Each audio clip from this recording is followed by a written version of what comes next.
When your child keeps interrupting you, acting silly, or doing things they know they'll get in trouble for, most parents think they just want attention. But the root of the problem is actually deeper than that. Your child isn't just looking for attention, they're looking for belonging. And if they can't get belonging in a positive way, they'll take it in a negative one. In positive discipline, one of the deepest motivations behind a child's behavior is the need for belonging and significance. Children need to feel like they matter, like they're seen, and that they have a place in the family. When that need isn't met in healthy ways, behaviors start showing up. Not because the child is bad, but because the child is trying to solve a problem. When parents say a child is attention-seeking, they usually mean behaviors like constant interrupting, clowning around, bothering siblings, whining, or doing annoying things on purpose. And parents often respond with, "Stop trying to get attention. Go play by yourself. I'm busy right now."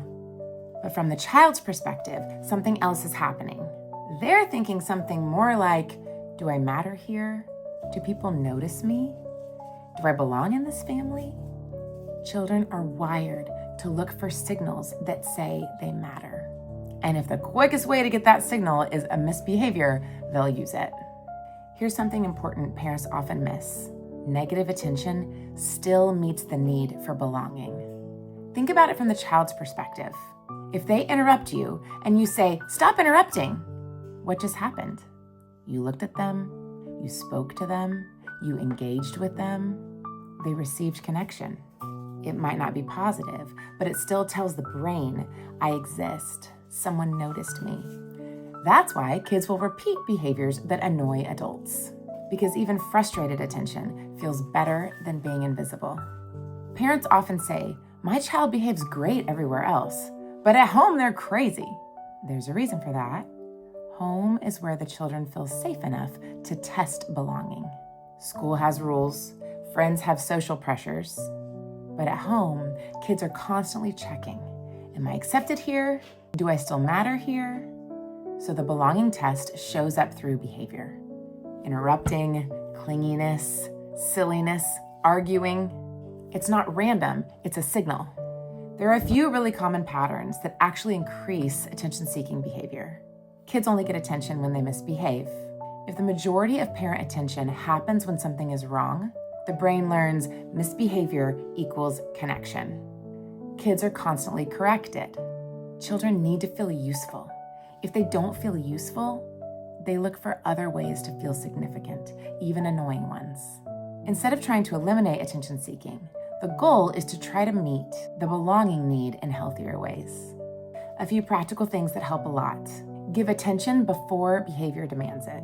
Short moments of connection matter. Eye contact, a quick conversation, laughter, even 2 to 3 minutes can fill a child's belonging tank. Give kids real ways to contribute. Children feel belonging when they matter to the family. Helping cook, setting the table, running small errands. Contribution builds belonging. Notice positive behavior more often. Instead of only responding to problems, notice when things go right. Not praise like, "Good job," but encouragement like, "I noticed you helped your little sister." That tells a child, you matter here. Interrupting is one of the most common belonging behaviors. Instead of reacting with frustration, you can teach a replacement skill. For example, teach your child to place their hand on your arm when they need you. You gently place your hand over theirs to signal, "I see you, and I'll come back to you." Now they're still getting belonging, but in a respectful way.